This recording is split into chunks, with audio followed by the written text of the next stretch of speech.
Welcome, everyone. Welcome back to the 318 podcast. Woo! Okay. So we're going to talk a little bit about what me and Mitchell talked about in life group. Yes. So just talk a little bit about our life group. Our life group is pretty much young married adults that have been married for less than, 5 years. Our mentors have been married forever. There's one old couple in there that's been married 5+ years. She's bold too.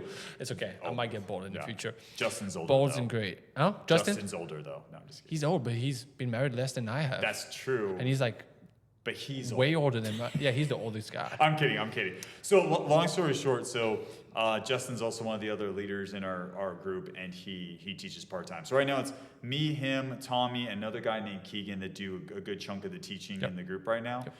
Funny enough, Justin was the one that came up with this specific lesson plan topic on work as a ministry and all that, but he wasn't even here for the 2 weeks. It was not. Fine. He was on vacation. And the craziest thing, we talk about it in the other kind of portion of the podcast when we introduced it, is me and Mitchell care deeply about careers. We truly passionate, and we think that, we know that God's... Some would say obsessed. No.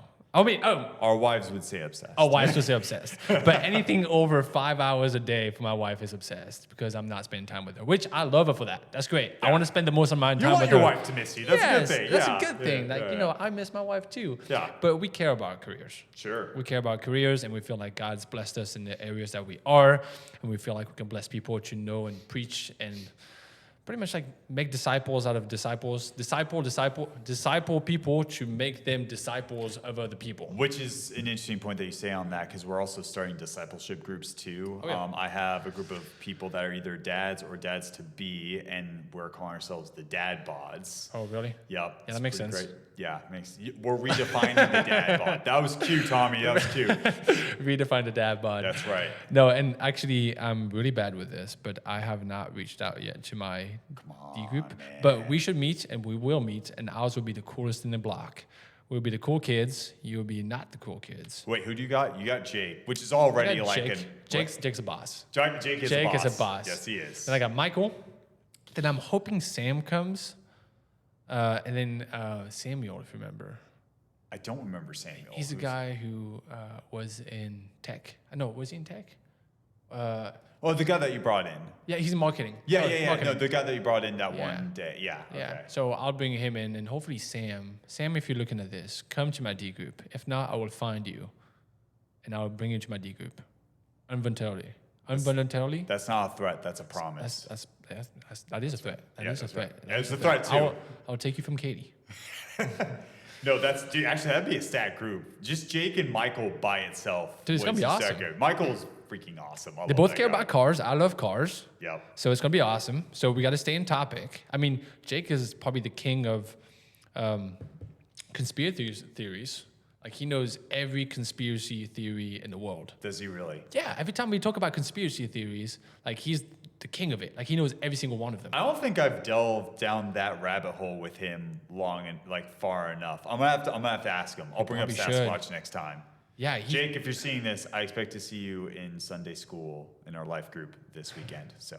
And at my Halloween party. Anyway, yeah. So that's great. We are discipling people to make disciples and making them disciple makers. And your biggest, and the thing that I taught, actually, I was not at your sermon, and I kind of asked you hey, what did you talk about? And the biggest thing of mine is that your work is most arguably your biggest ministry. And what I mean by that is that you spend most of your life at work, whether you're somebody who only works 8 hours a day or somebody like me and Mitchell who works about 10 to 15 hours a day. We spend a majority of our life at work. Even if you're somebody who just works 8 hours, let's say, that's more hours than you spend at home. Yes, you spend the weekends, but you spend most of your life at work. Yeah, most people spend most of their waking hours at their place of work, which I don't think is by accident. Nope. I think that's kind of part of the design. I do think there's something in today's society where people are having a hard time linking purpose with what they're doing at the workplace. And I think that was a big topic that kind of came up both in yours and my lesson plan. Mm-hmm. And on that note too, because I like the way you presented. It's kind of funny because we're both trying to figure out exactly the best way to actually like teach the lesson plans, because we come in with all these like preparation topics, and then we ended up just kind of sticking on like 2 or 3 and it being more discussion based, which frankly I really like that. I love just that. because I like the involvement and more people speaking in. So when I started last week, my biggest thing, there was like 2 main things I was trying to drive home, which was if all of your bills were taken care of, like if money there's no lack of money, like you didn't have to go to work to put food on the table, what would you do for free? Like what would you do for the rest of your life if money wasn't a factor? And I got a lot of different answers. I think a lot of people have never thought about that before, of like, what would I do just purely out of passion and out of what like God kind of like instilled in me to do? My answer was I would be a metalcore guitarist in a Christian metal band, and I would bring 2000s metalcore back on the scene and pick up where As I Lay Dying left off. So that's mine. That, or I'd go back into parkour. So one of those 2, some of those. That could be a good missionary field. Or a Calvin Klein underwear model. No, you don't want that lifestyle. What? No. I don't know about Somebody one day told me that I was like, my physique was like a Calvin Klein like underwear model, and I kind of think they're skinny. So I'm like, man, that was a bad. I am skinny. It's kind of odd when you think about it. Like the woman's physique, if you say to a guy you're skinny, like that's not good. But if you say to a girl she's skinny, that is good. See, my hone-in area is like Abercrombie and Fitch model. Yeah, kind of like what is that movie? You're like kind of a what did I forget the name of the actors all the time? The guy who played Formula One, not Tom Cruise. Not Christian Bale. Not Christian Bale. Okay, I'm like that skinny? No, come on. No, dude. no, not like that movie. What is that movie? No, you're thinking about Ford versus Ferrari. Yes. Okay. No, it's Brad Pitt. Oh, in Fight Club. Yeah. Fight Club. Have you seen the new F1 movie? No, I haven't. Dude, he's fit. Is he? He's fit. He's kind of a skinny fit. It's not my kind of like. I kind of want a bit more mass. Well, you're just bigger in general. Like you actually have your borderline would probably do pretty well in like classic. Not mentally classic. I was on men's PDs. bodybuilding. Yeah, if I was on PDs, that would definitely be. But I'm not, and I will not. So no, you're doing men's physique with me. Yeah, we'll try it out. But anyway, if you, I think that was such a good. Is this what wives were mad about? Every time we talk about a topic, it goes back to working out, go to the gym. Gosh darn it! I'm sorry, guys. Okay. Yeah, I just love that because I wasn't there for that topic, and we love that our life group, like, is very discussion based. Like nobody's afraid to talk. I love that. But also we have the whole sermon planned. And like you end up and I end up scrolling, and I remember the last time, which was actually 2 days ago. No, it was yesterday. Yeah. It was yesterday, and I ended up scrolling, and I was like, well, guys, I'm just going to sum up everything that I've pointed because I have about 2 pages left to talk about, and I have 5 minutes. So let me do that in 30 seconds. Let's close in prayer, y'all. And exactly. Yeah. And as soon as I opened my mouth, somebody else started talking about the same topic, and I was like, well, let's go. But I love it. Well, here's the thing. I've learned that now. Now every time I go in to teach, I literally have like 3 sentences, and it's like, I'm just going to let the life group just take over from there. Because I every time I've over-prepared, it's like I don't even get through half of it. So I'm like, whatever, it's fine. Yeah.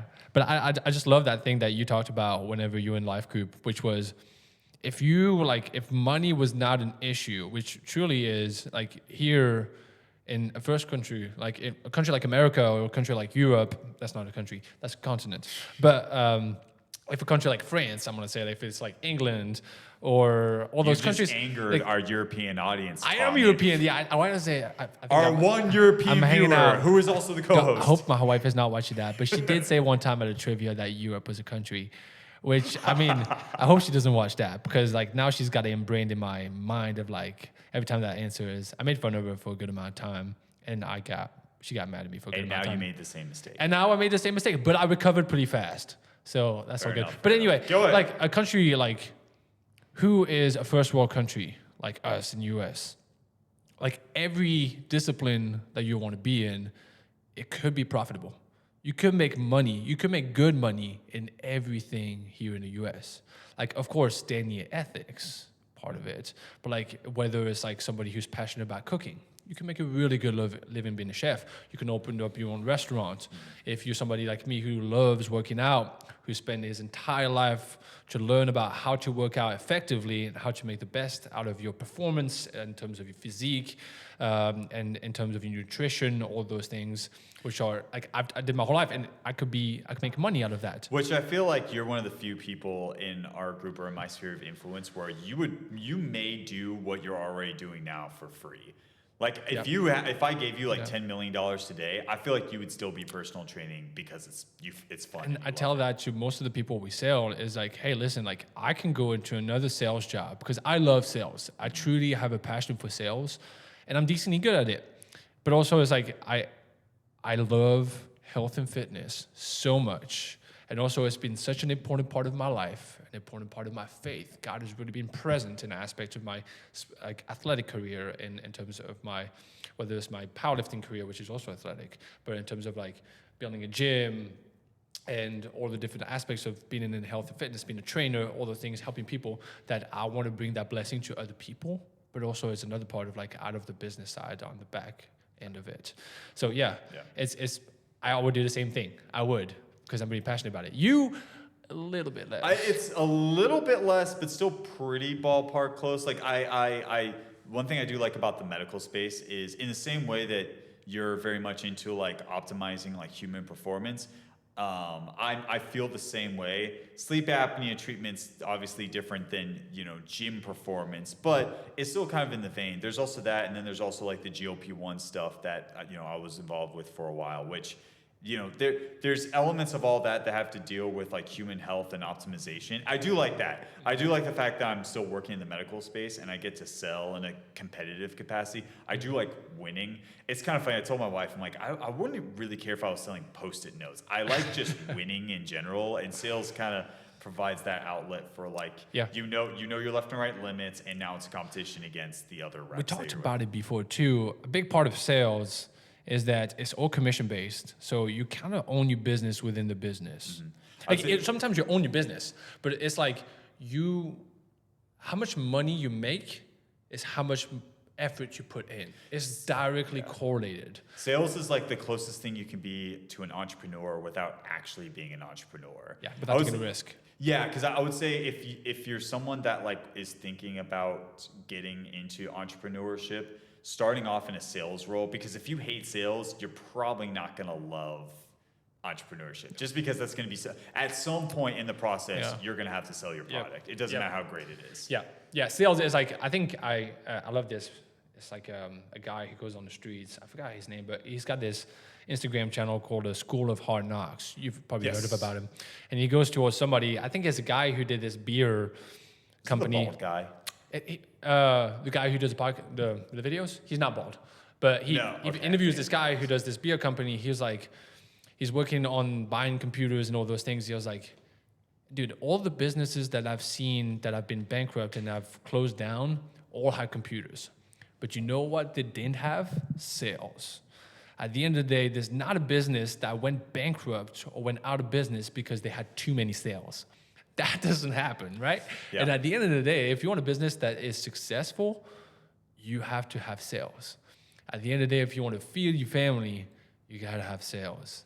If you want to be somebody who has a business that is doing well, you feel okay with it, you have to have sales. Yeah, having a good product will get you a decent product. Like, obviously, you have to have a good product along with the sales team. Yep. But correct. I think there's a lot of people that think, like, if the product's good, it'll just kind of sell itself. But that's really not the case.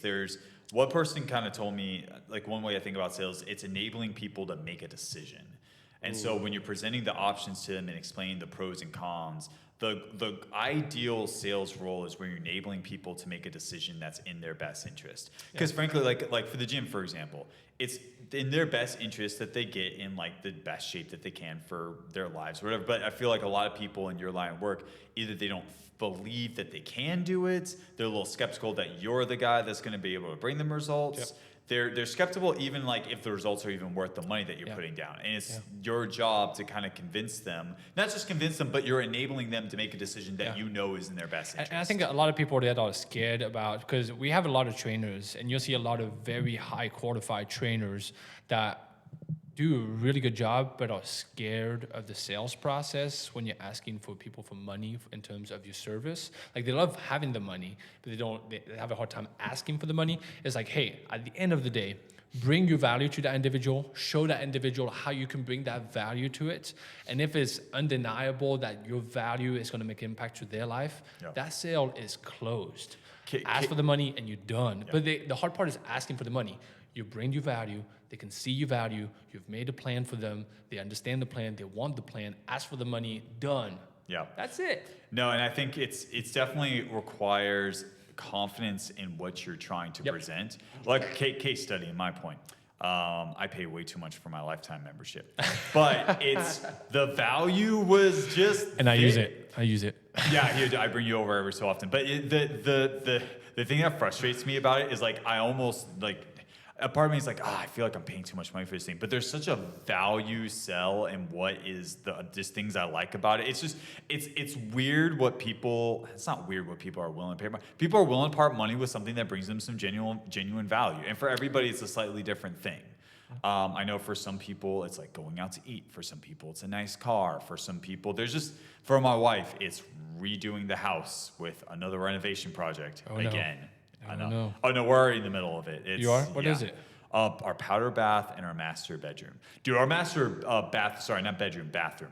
Our master bathroom is gonna look sick though. It's gonna be pretty cool. We're gonna have a rain shower. You are? Yeah, it's gonna be dope. I don't get. Is it weird that I use it? Is that a weird thing to say? I'd be offended if you didn't come over and shower in my bathroom. No, and Jake, that goes for you too. Jake. Yeah, maybe. Why not? So a big part of my sermon that I went through is. A big part of, so I think when we go through in terms of like, how can you use your work as a mission field? And a lot of people they feel bad that they feel like their work is not valuable. And it's kind of like this difference between this secular time, which is at work, and there's their spiritual time, sacred time, which is outside of work, at church. And at the end of the day, that's not how it's meant to be. Your secular, which is your work, is supposed to be your spiritual or your sacred time, right? You should be a missionary at work. There's no difference in God's word between working and praying and spending time with God. They should be in unison. And I think we can prove that. We can prove that by, hey, it's a pre-fall activity, right?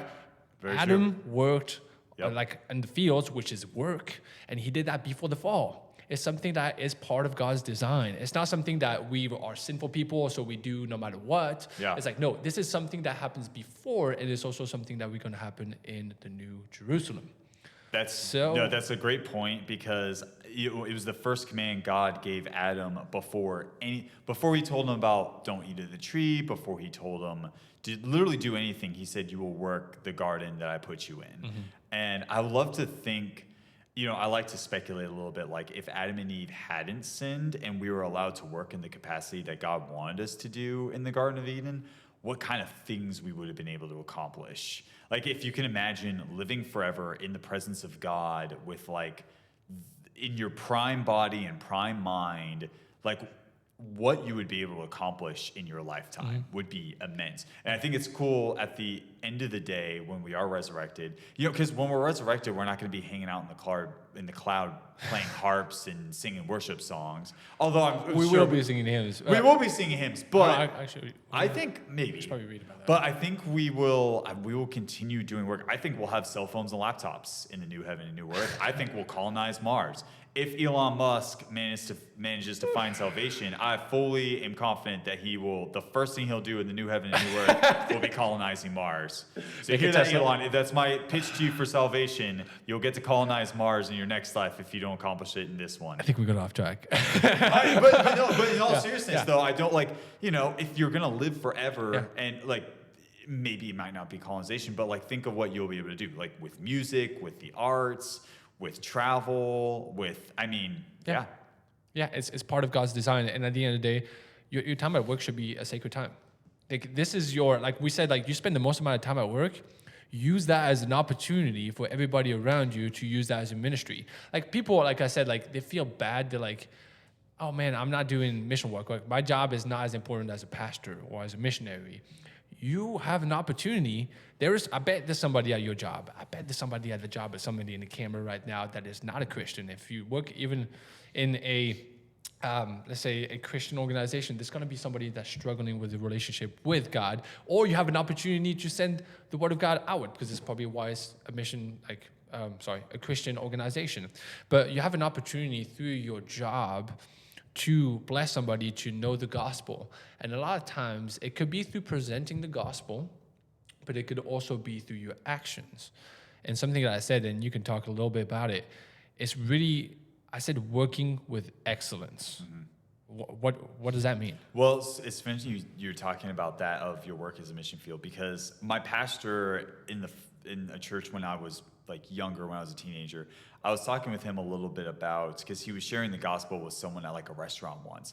And I remember him telling me, he's like, I kind of envy you guys sometimes, because when I share the gospel, it's weird because usually the topic of work comes up and he's going to say he's a pastor. Yeah. And as soon as you say that, the walls, because what else are you going to do? Of course you're going to hit me with the gospel. You're the pastor.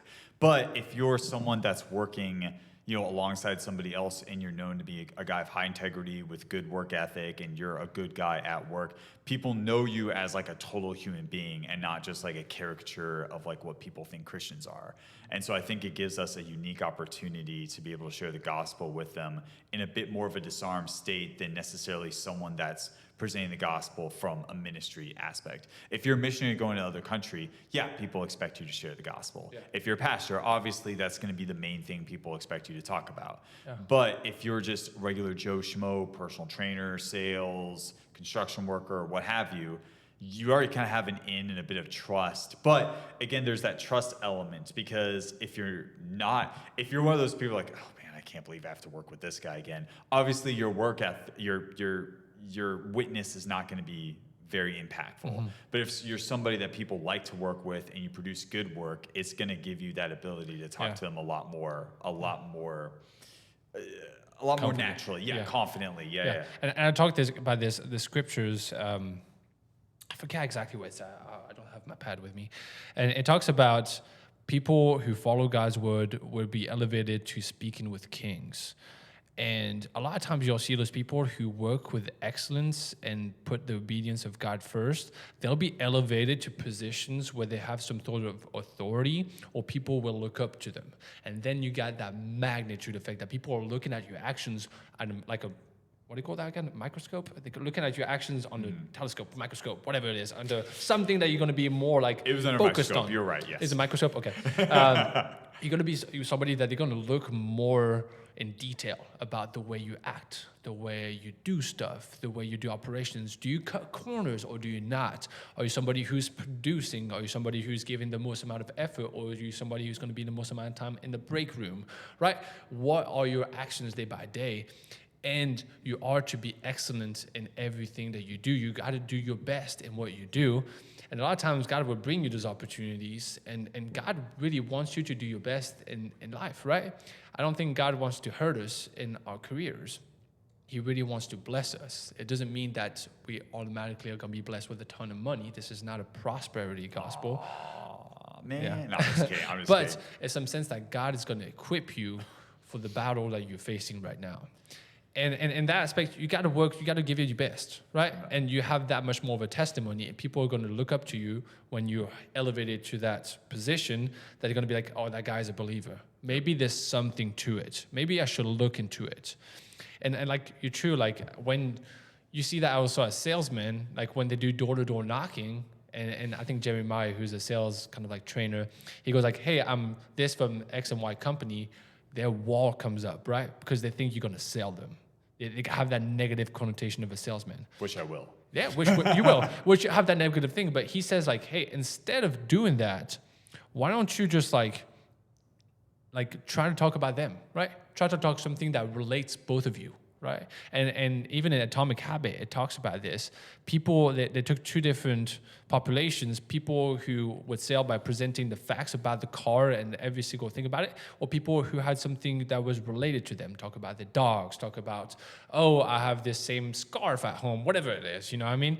They're going to have some sort of relationship with those people, and asking questions about those, they're going to feel like they could trust you more. And I feel like in your occupation, even if you're in ministry or not in ministry, if you can relate to that individual, if you're somebody who's working at the best of their ability and using really the gifts that God is blessing you and the opportunities that God is blessing you, people will see you and people will see like, oh, that man is an example. Let me see what's special about him. Well, and I think like ministry has an easy carryover into the sales mindset where if you are more customer focused rather than self focused, you'll tend to do a lot better. If you're trying to think of it from terms of like how can you provide value to the people that you're serving, the same applies to ministry, but the same applies, I think, in our career fields, where people can tell when a snake's trying to coax them out of money or a sale or whatever. And here's the thing, like at the end of the day, yeah, I'm in sales, I'm in it to make money. Like that's 100% accurate. However, but at the same point though, I don't sell something unless I feel like there's something of value to you. For the product that I'm currently selling right now, I genuinely believe it's going to help a lot of my sleep physicians make a lot more money and create more accurate diagnosis for their patients. Yeah. Obviously, I'm competitive about it, and I think it's a great product, and I'm going to win. I'm going to win, and I'm going to shout it from the rooftops, and I'm going to try to get as many people bought into it as possible. But it's funny. I actually had for the side hustle I was working on, I was talking with a new group that I onboarded, and they're like, you're actually one of the best reps I've worked with. I'm like, really? You think so? I'm like, I try not to be too pushy. She's like, you're just the right amount of pushy. She's like, any more, it would be annoying, and any less, I would think you don't care. But you're like somehow right in this middle of like, which I'm like, really, I was able to pull that off. Because I bet you there's some people that don't think I pulled that off. Did you see? Yeah, I know, right? I mean, who cares about those people? But there's this like meme about this gal. I don't know if it's true or not, but she like apparently, like she's a realtor. She's messaged her client like over 250,000 times, and she got arrested.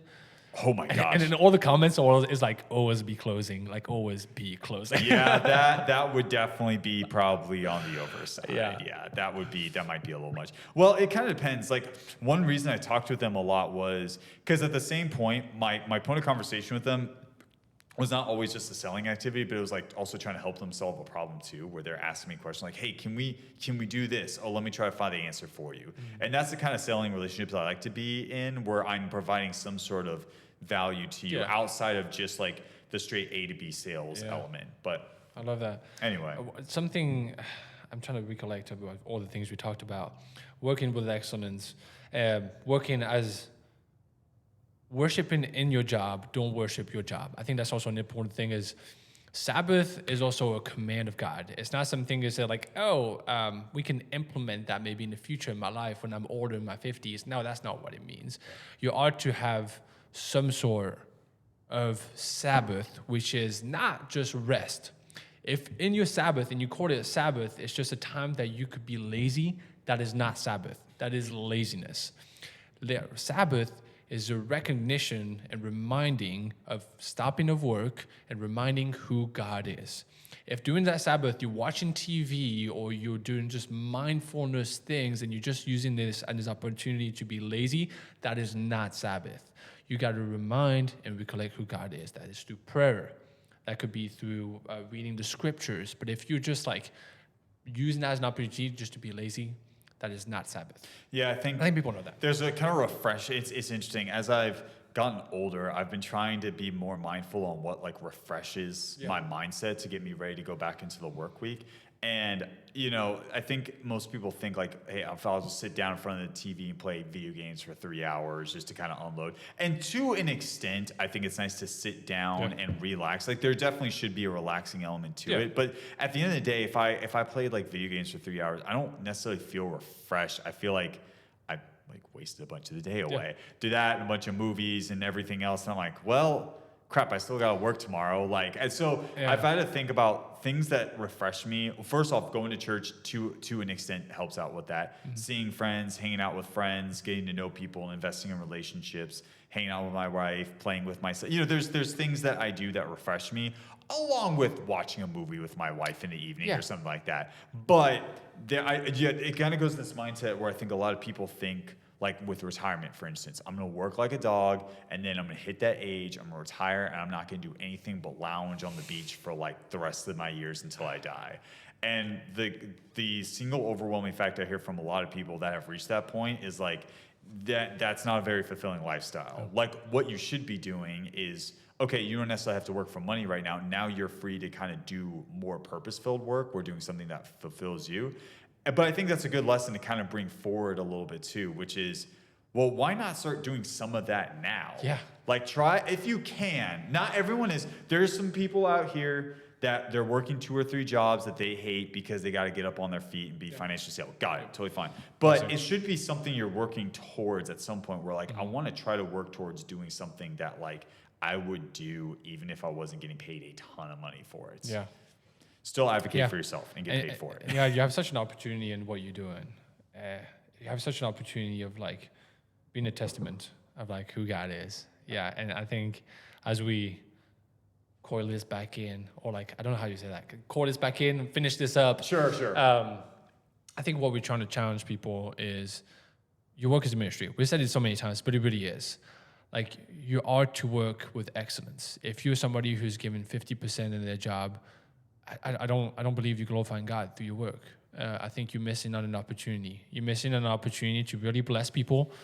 You're missing on an opportunity to show the gospel through your actions, and then for them to reach out to you and for you to present the gospel in its full extent, simply. And yeah, so work with excellence, but worship in your job, and Sabbath, rest, remind yourself of who God is, spend time with your family, work as hard as you can when you're at the job, as smart as you can, but also be with your family. I don't know if that's the right way to say it. Hard. Be with your family hard. Be with your family hard. Well, no, be present with your family. Be present with your family that you're there. So, yes.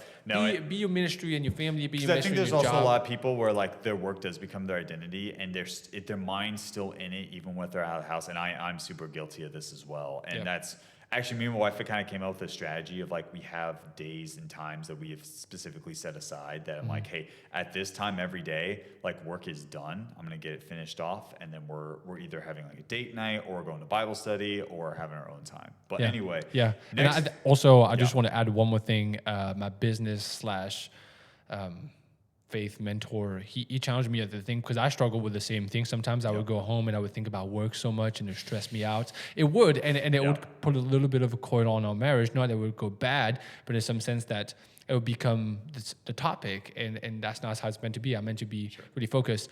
And prayer is the most impactful thing you can do. The presence of God. So I would be in my car, I would wait in the parking lot for 5 minutes, and I would pray that I would leave everything behind, and that God would move what he needs to move. He would do what he needs to do, but this time is an opportunity to be present with my wife. Not that you can't mention work at home. You should, because your wife has an opportunity to really like bring you to ways that God is blessing her, that you can move in your job, but it shouldn't be the center of topic. Your marriage should be, your relationship and your presence with her. Yeah, because your job will end someday, but hopefully your wife will be with you for a very long time. So, yeah. All right, man. Well, hey, and next time, we need to bring on a guest next time. We do. Yeah. I think we have a few guests. I mean, I can bring my mentor in. I think that'd be awesome. But also, like, we have a small little bald guy that has pretty big biceps. He's pretty cool. He's pretty funny. And he's awesome. He's pretty awesome, not gonna lie. And he preaches, like, on fire, to be honest. He is. Honestly, and I'm not saying this against any of I look forward to his sermons quite a bit. They're pretty great. Yeah. They're funny, and they're impactful. Yeah. But, yeah. He's a gym bro too, so that's always good. He's a gym bro, yeah. All right, cool. All right. 318. Let's go, baby.